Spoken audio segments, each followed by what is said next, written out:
Hello and welcome to the MCT Live release notes summary for the week of September 21st. In this episode, we will review new pull-through functionality that was released just this morning.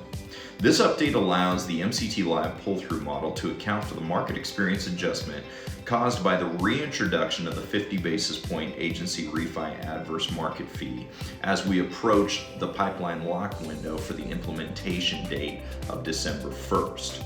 In order to put context around this new functionality, we'll first review the update that was deployed and covered in our release notes segment on August 26th. If we think back to August, on the 12th of the month, FHFA surprised the industry with a 50 basis point refi adverse market fee.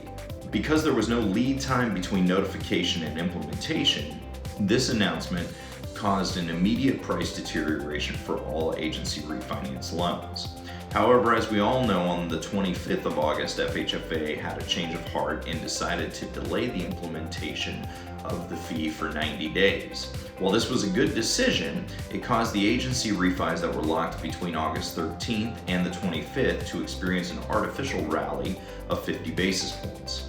In order to account for this, we added functionality in the pull-through assumption screen such that a user could artificially adjust the market experience of loans that were locked in a given date range. In this case, of course, that range is August 13th to August 25th, and the actual market adjustment we were making was positive, so we added a negative reduction value to get a positive adjustment of 50 basis points. I know this is a little bit confusing, but because it was a market reduction field, we had to add a negative value to get a positive market improvement. Now fast forward to today's release. Because the adjustment is now getting reintroduced into pipeline pricing, we now have the opposite effect on market experience, where this LLPA will artificially deteriorate the market for locks made prior to the date of implementation and pipeline pricing. Thus, we will place 50 basis points in this market diff reduction field, and then for the lock date value in the lock date threshold, we will input the date that we were implementing the adjustment. We will then populate the expiration date threshold field with the date that the loan must be funded by in order to not get the adjustment.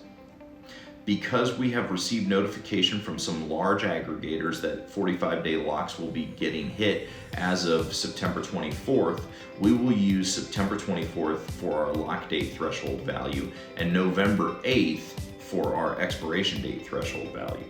So to summarize what is happening here, for loans that are locked prior to September 24th and where their corresponding lock expiration date is after November 8th, this market diff reduction value of 50 basis points will be applied. As with all of these updates, please feel free to contact your MCT trader or client success group representative with any additional questions. This concludes this week's segment, and thank you for your time, and we will be talking next week.